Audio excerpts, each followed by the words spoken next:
Bonjour à toutes et tous et bienvenue sur la chaîne Le Mandataire Efficace. Aujourd'hui, on va parler de la découverte client. Allez, c'est parti.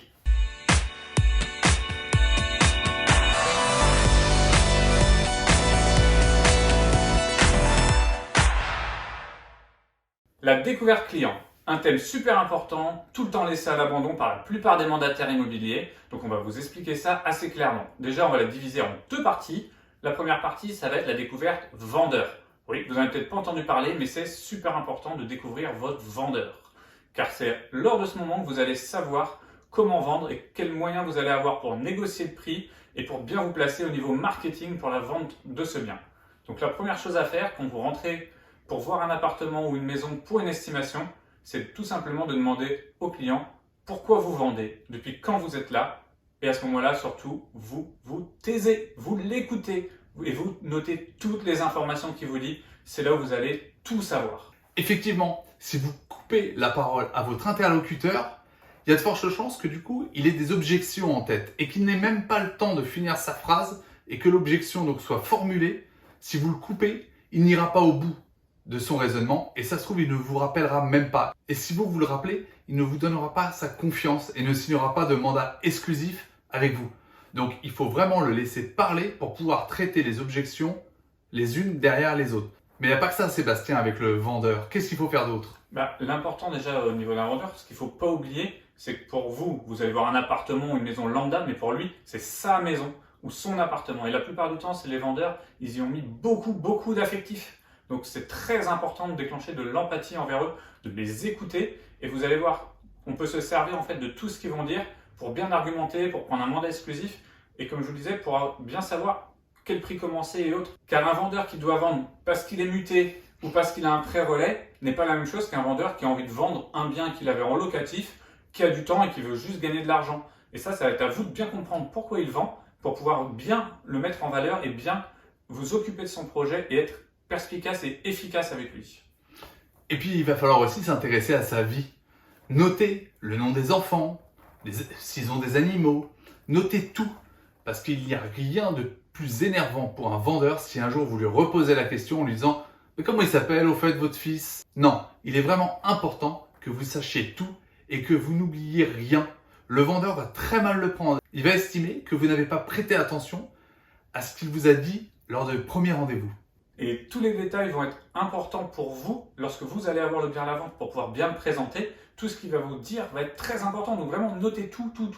Écoutez-le, vous notez. Et à la fin, vous relirez vos notes et vous verrez que vous saurez tout sur la personne devant vous et donc tout sur son bien et l'historique du bien. Ce qui va vous permettre d'être efficace dans votre estimation et dans une vente. Bien sûr, parce qu'il n'y a rien de pire que d'aller voir son client vendeur au moment des visites et de lui dire « Excusez-moi, monsieur X, j'ai oublié le système de chauffage, c'est bien par le sol ?» Il n'y a rien de pire. Ça veut dire que là, il est en train de faire votre travail. Alors, comment ensuite justifier de vos commissions si vous n'êtes pas capable de bien connaître le bien que vous vendez? Ça y est, c'est bon. Le vendeur vous a fait confiance. Vous avez le mandat de vente en exclusivité, bien évidemment. Eh bien, vous commercialisez ce bien. Et qu'est-ce qui va se passer, Sébastien? On va avoir des appels. Beaucoup d'appels, j'espère. Donc, qu'est-ce qu'il va falloir faire? Trier vos acquéreurs. Donc, pour cela, une bonne découverte acquéreur. Donc, comment faire? La première chose, comme pour le vendeur, on les écoute. C'est très important de les écouter. Vous allez pouvoir noter plein de choses sur eux pour pouvoir mieux chercher pour eux un bien et mieux leur présenter le bien qui correspondrait que vous avez en portefeuille. Donc, écoutez combien ils ont d'enfants, ce qu'ils aiment dans la vie, qu'est-ce qu'ils veulent faire. Toutes les choses qu'ils vont vous dire spontanément. Ensuite, bien sûr, notez tous leurs critères. Les gens vont généralement vous citer plein de critères. Le nombre de chambres, la taille du terrain, l'exposition, est-ce qu'ils veulent un extérieur, pas d'extérieur, le quartier et autres. Vous notez tout, c'est important. Mais là, c'est pas fini. Contrairement aux vendeurs, c'est pas le tout de tout noter. Il va falloir tout synthétiser pour que vous puissiez quand même leur montrer des choses. Car si vous écoutez tout, le mouton à 5 pattes, vous ferez 0 visite. Et statistiquement parlant, 45% des gens n'achètent pas ce qu'ils veulent au départ. Donc l'important, essayez de retenir minimum 3, 4 critères et ça sera déjà pas mal. Essayez de voir avec eux qu'est-ce qui est le plus important, vous reformulez et vous essayez de bien comprendre quels sont les critères rédhibitoires et quels sont les critères essentiels. Comme ça, avec les critères essentiels, vous pouvez partir en visite.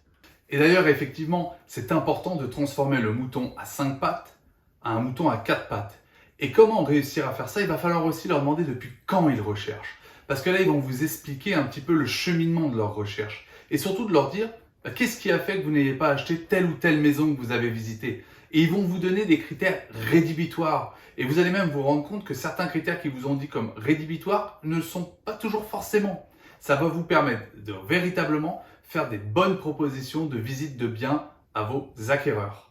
Et ça va vous permettre aussi de gagner du temps. Quelqu'un qui vous dit qu'il a visité 40 maisons ou 40 biens, est-ce que ça vaut vraiment le coup que vous perdiez votre temps? Parce qu'on vous rappelle quand même, notre but c'est d'être efficace. Et donc efficace, c'est d'aller en visite pour vendre, pas d'aller en visite pour montrer le bien.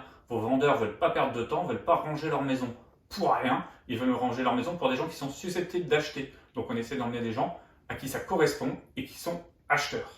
D'ailleurs, dites-nous en commentaire si vous avez déjà eu des clients acquéreurs qui recherchaient des moutons à 5 pattes et surtout combien de maisons ils ont visité avant de peut-être trouver la bonne ou même combien de visites vous avez fait avec eux. N'hésitez pas à nous le dire en commentaire. Ou même si vous avez comme moi une cliente qui cherche depuis 5 ans et qui, je pense, cherchera encore dans 5 ans. Donc voilà, n'hésitez pas à nous mettre tout ça. Dites-nous en commentaire si vous dépassez les 50 Sébastien. Ça serait pas mal, j'ai hâte de voir ça. Et puis n'hésitez pas aussi à liker et partager cette vidéo. Ça pourra faire avancer notre chaîne et nous faire un petit peu connaître. Et puis c'est gratuit pour vous, donc tant qu'à faire.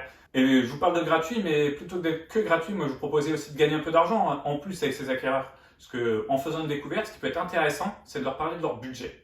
Effectivement, leur parler de leur budget, déjà savoir si les gens vous disent pas n'importe quoi. Donc à vous de savoir grâce à un petit calculateur, Meilleur Taux, CAFPI, qui vous voulez, de regarder quand ils vont vous dire ouais, je veux mettre 1000 € par mois sur 20 ans et je vais avoir 1 million d'euros. Bon, bah, déjà ceux-là, on va peut-être les mettre dans la case mytho tout de suite et pas aller en visite. Et surtout, j'espère que vous avez un bon partenaire, un courtier avec qui vous travaillez. Et s'ils n'ont pas forcément été voir un courtier déjà, prenez leurs coordonnées, envoyez-leur à votre courtier et vous aurez une commission et vous aurez un client qualifié en termes de budget. Donc vous serez gagnant-gagnant. L'acheteur est gagnant car il a un bon partenaire qui veut trouver un bon prêt. Vous serez gagnant parce que vous aurez une commission.